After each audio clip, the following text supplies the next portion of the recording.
예, 안녕하세요. 부동산 세금 알려주는 남자, 부세알람의 10분 세금 이야기입니다. 이번 시간에는 그 주택임대 사업자 등록 의무화가 되었죠. 근데 이제 제가 좀 여러 가지로 이제 검토하고 분석한 결과, 일단 의무화는 맞습니다. 꼭 해야 되지만, 일부 대상하는 분들은, 이렇게 꼭 하지 않으셔도 크게 이제 불이익이 없을 수 있다는 이제 결론이 나왔고요. 예, 그 내용을 한번 좀 살펴보도록 하겠습니다. 예, 그 2019년도부터 이제 주택임대 사업자, 주택을 임대하고 계신 분은 이제 연간 2천만 원 이하 주택임대 소득이 이제 과세가 이제 시행됨에 따라서 예, 이렇게 나왔습니다. 주택임대 사업자 등록 의무를 이제 줬고요. 2천만 원 이하 사업자 등록 의무도 부여했고 그 추진 배경은 일단 어쨌든 과세 형평을 제고하겠다는 거죠. 왜냐면은 뭐 지금 등록한 사람도 있는데 미등록자한테도 그만큼 이제 좀 어떻게 보면 이제 불이익을 주겠다 이제 그 얘기고요. 시행은 2019년도부터 됐습니다. 자, 2019년도 모든 이제 주택임대사업자한테 이제 사업자 등록 의무가 되었고요. 원래는 이렇게 나왔어요. 2019년 이후 이제 사업을 개시하게 되면은 사업 개시일부터 20일 이내에 이제 등록 신청을 해야 되는데 이걸 조금 기간을 연장해 주신 것 같아요. 2019년 12월 31일까지 하라고 하고요.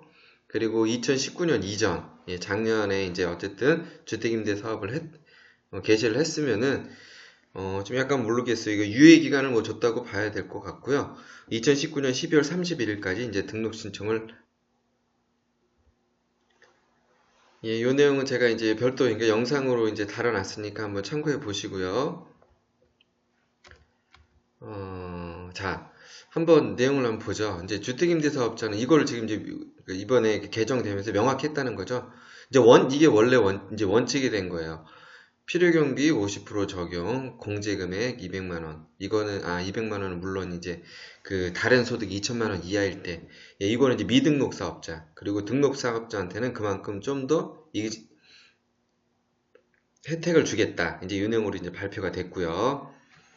그러니까 원래 원칙은 이렇게 과세하는데 이제 등록하면 이렇게 혜택을 주겠다. 이렇게 보시면 되고요. 자, 그러면 내가 등록을 안 했는데 어떻게 아느냐? 제가 지난번에도 말씀드렸지만은 자, 세입자가 들어오면은 전입신고하거나 이제 확정일자를 많이 받아요. 본인 이제 보증금들 이제 그런 거 안전하게 하기 위해서 이럴 때 그런 계약서를 보고 기록을 한 다음에 이제 계약서 이제 도장을 찍어주게 되죠. 다 이제 요런 방법이 있고 요거는 이제 아무리 등록을 하지 않더라도 이제 요런 근거로 제가 볼 때는 아마 이제 부과돼서 날라올 것 같아요. 이제 그 약간의 뭐 가산세도 붙을 수 있을 거고 신고 불성실 가산세라든가 이런 것도 제 예상입니다. 이제 요런 거 근거가 뭐 나오지 않을 수도 뭐 있다고 이제 보시지만은 이제 많이 바뀌었습니다. 그 RHMS라고 그러니까 이게 뭐냐면 제가 볼 때 렌트홈 뭐 모니터링 시스템 정도 될 것 같은데요. 주택 임대차 정보 시스템. 저도 내용 뭐 예전부터 좀 한번 이렇게 유심히 했는데 좀 강력합니다. 이게 내용이. 아마도 지금 주택임대사업자 등록을 하잖아요. 그러면 이제 그 주택은 일단 추려질 거고 그 외에 이제 주택이 좀 나올 텐데 이 주택임대차 정보 시스템은 이렇게 뭐 재산세, 건축물 대장 뭐 여러 가지 이제 그런 내용들이 여기서 이제 종합돼서 합쳐지고요. 심지어 이제 그런 것까지 본답니다. 그 전기 사용량 있지 않습니까? 이제 그런 것까지 보고 이제 그게 어느 정도 왜냐면 그 세대 누가 주인인지는 다 파악을 할 수 있겠죠. 등기 이런 거 다 있으니까. 근데 이게 계속 뭐 전기가 안 들어오고 이러면 그것도 이제 공실로도 이제 파악할 수 있고 좀 하여튼 강력하게 돌아간다고 합니다. 예, 이제 이런 근거로 할 거고 그리고 지금 전입신고나 이제 확정일자는 완전히 확실한 거기 때문에 나중에 이게 나왔을 때 난 이렇게 임대 안 났다. 이거를 입증을 누가 해야 될까요? 예. 우리 그 임대한 그 당사자 이제 우리 분들이 하셔야 될 거고요. 그리고 나오냐? 예. 제가 볼 때는 가장 우선 대상은 제가 그 예상은 3주택 대상으로 먼저 제가 이게 될 것 같아요. 3주택자 등록 안 한 분들 대상 중에 먼저 3주택자부터 먼저 추릴 것 같아요. 이건 제 예상입니다. 예, 그렇게 해서 먼저 이쪽으로 여러 가지 내용들 뭐 이렇게 날라갈 것 같고요. 등록 안 했을 때. 예. 이제 그리고 자, 보죠. 이제 제가 이제 요거를 다시 불러온 이유는 요겁니다. 자, 과세 형평성을 제공하는데 이제 불이익이 있는 것들은 뭐냐면은 2020년 1월부터 이제 가산세 수익 금액의 0.2%를 이제 부과한다는 거죠. 물론 제가 아까 그 월 임대료 받는 분들은 이제 그런 거 분문 임대 소득 계산해서 날라올 수 있는 거고요. 그런데 자, 여기서 볼게요. 자, 수익 금액이라는 거는 이렇게 보시면 돼요. 그 월세 이거는 그 여기 이제 수익 금액하고 이제 또 과세 소득이라고 있는데 우리가 보통 사업을 하면 매출이 있잖아요. 매출이 있고 거기 뭐 경비 처리가 하면 실제 또 내가 얼마 소득이 나온다 뭐 이런 게 나오잖아요.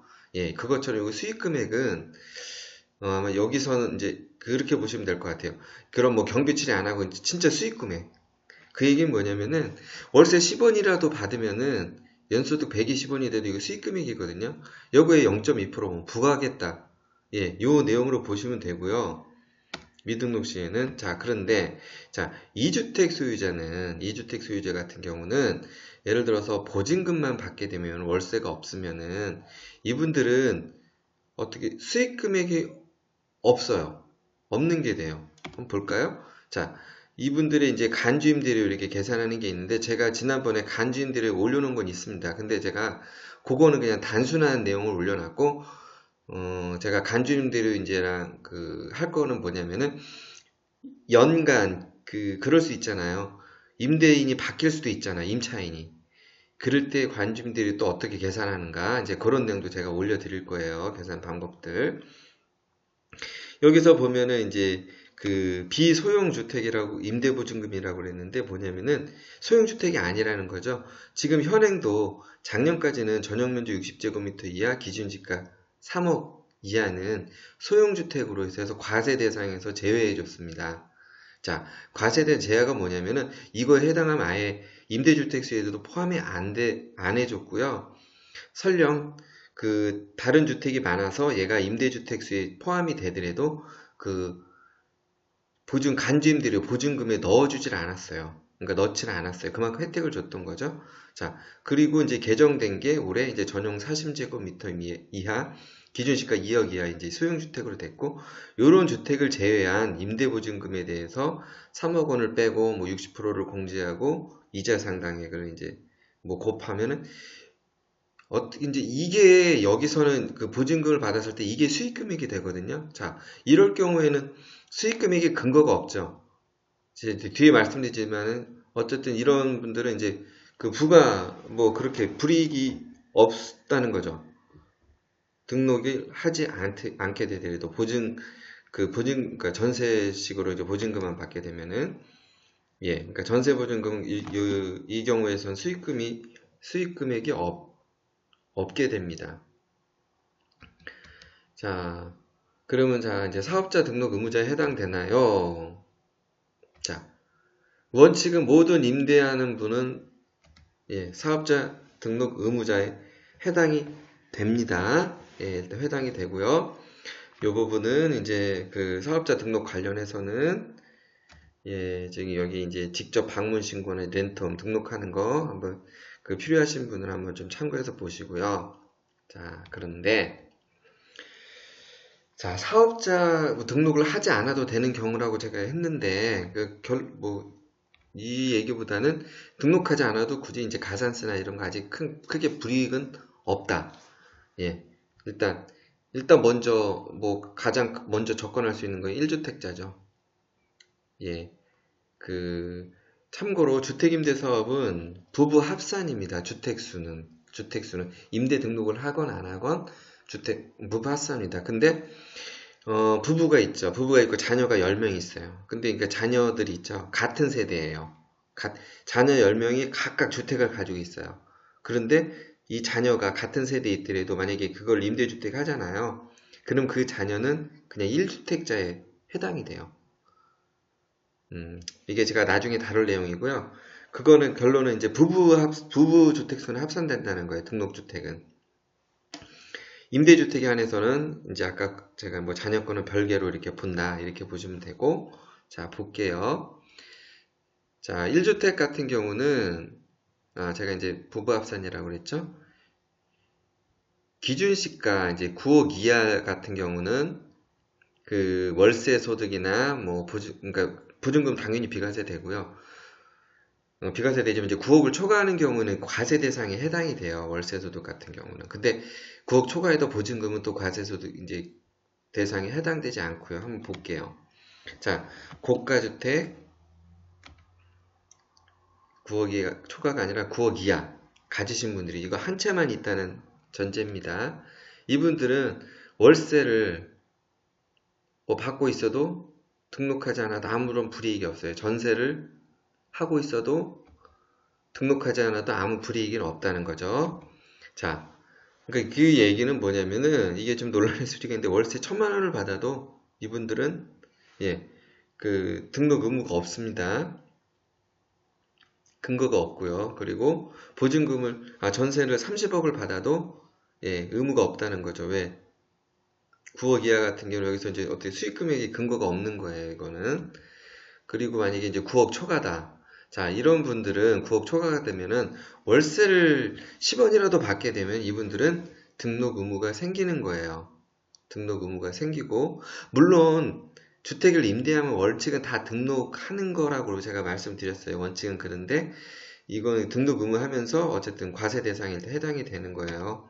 근데 이제 만약에 9억 초과라도 만약에 전세만 있다 그러면은 이거는 저희 과세 대상 금액이 없게 되거든요. 그래서 수익 금액이 없는 거기 때문에 굳이 이제 등록을 안 해도 가산세 관련된 불이익은 없다. 솔직히 0.2%는 그렇게 큰 금액은 아닙니다. 예를 들어서 이거는 제가 말씀드린 월세 10원이라도 받아도 등록하지 않으면 가산세가 나온다. 이렇게 보시면 되고요. 뭐 초과되려도 전세 50억 받아도 일단 수익 금액은 잡히지 않는다. 이렇게 보시면 되고요. 자, 그리고 사업자 등록을 하지 않는 경우 이제 제가 그거는 또 이제 이것도 이렇게 해도 가산세는 없다. 2주택 보유자입니다. 이제 부부 합산. 어떤 분들이 해당하느냐? 전세만 놓을 경우 가능한 얘기입니다. 이거는 전세만 놓을 경우. 간주임대료, 전세금에 대해서 아까 좀 설명했죠? 자, 한번 보겠습니다.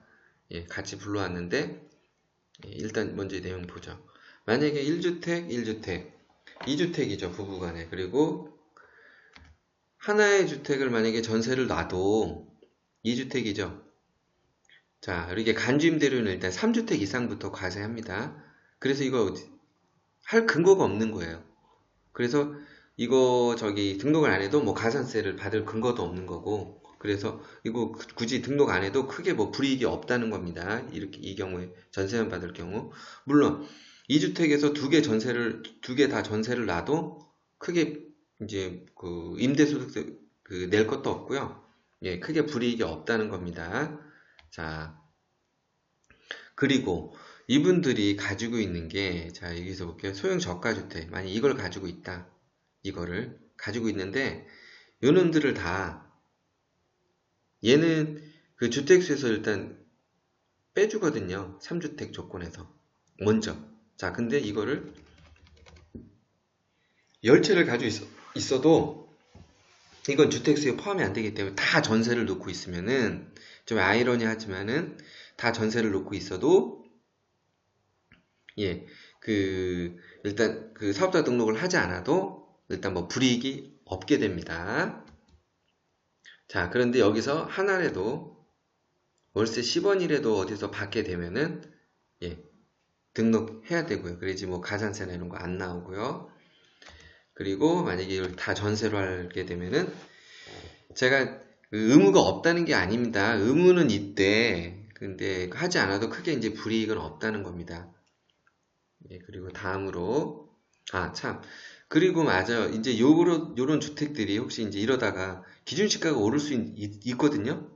그럴 때는 이제 3주택으로 이제 포함됩니다. 주택세에 포함되고, 요것도 이제 좀 한시적이에요. 한시적이기 때문에 이게 또 이제 나중에 풀리게 되면은 다 이제 주택세에 포함되니까 그거는 이제 포함된다는 건 이제 3주택 조건으로 간주임대료 대상이 된다는 겁니다. 예, 그 내용 참고하시고. 자, 이 경우는 안 와도 되는 경우 이제 세 번째 경우인데, 제가 이제 이거 가산세가 없을 수 있습니다. 제가 한번 근거를 볼게요. 3주택 보유자입니다. 예를 들어서 부부 합산 3주택 보유자. 자, 전세를 놓을 경우만 한번 생각해 보죠. 자, 이건 아까 그대로 그 내용이고요. 간주임대료 받는. 자, A주택, B주택. 하나는 전세를 주고, B는 전세를 주고, C는 만약에 거주한다고 한번 해볼게요. 그러면 이제 이분들은 3주택 보유자이기 때문에 간주임대료 대상에 들어갑니다. 단 이게 소형 저가주택이 이제 없다는 가정이고요. 이게 다 소형 저가주택이 아니라는 가정. 그런데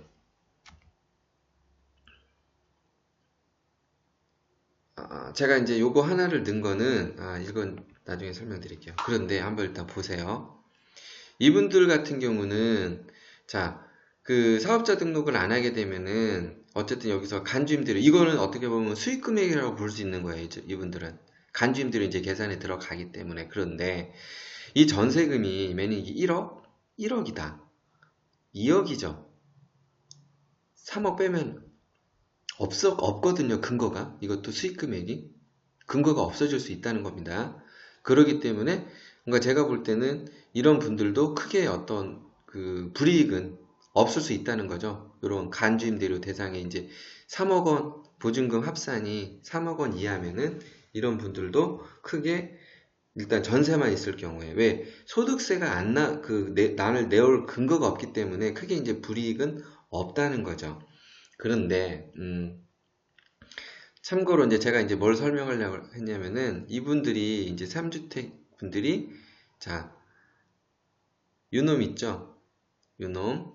요놈을 하나 더 가지고 있다. 소형 저가주택.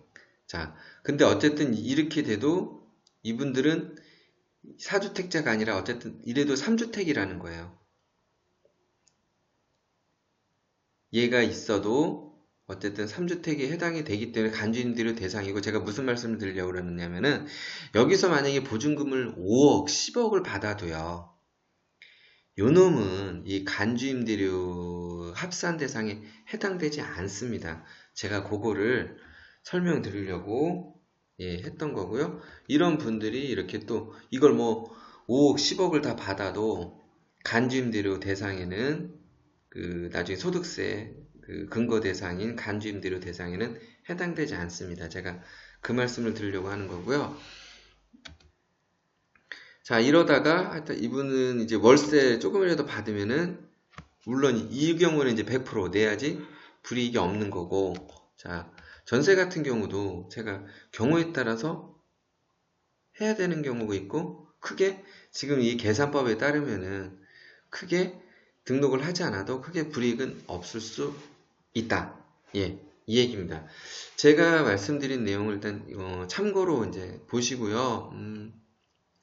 일단 그 주택임대사업 등록 관련해서는 지금 하여튼 여러 가지 혜택도 많고 그러기 때문에 그리고 이제 이분들은 제가 이걸 해드리는 이유가 뭐냐면은 그거예요. 이거 뭐 당장 나는 오래 가지고 있지 않고 바로 그 매매를 할 거다. 뭐 이제 이런 계획이 있으시면은 왜냐면은 주택임대사업자 등록을 하는 순간 물론 혜택은 있죠. 종부세 합산 배제라든가 여러 가지 거주주택 비과세 뭐 이런 혜택은 있는데 길게 의무기간을 지켜야 되잖아요. 그래서 뭐 그렇게 뭐 그 오래지 않아서 이걸 뭐 매매 계획이 있다 이런 계획이 있으시면은 굳이 이제 이렇게 해도 크게 불이익이 있을 수 불이익이 없을 수 있으니까요. 그러니까 이런 거 감안해서 등록할지 말지 한번 판단하시는데 참고가 되었으면 해서 제가 이렇게 올리게 됐습니다. 예. 예, 오늘은 지금 여기까지 하고요.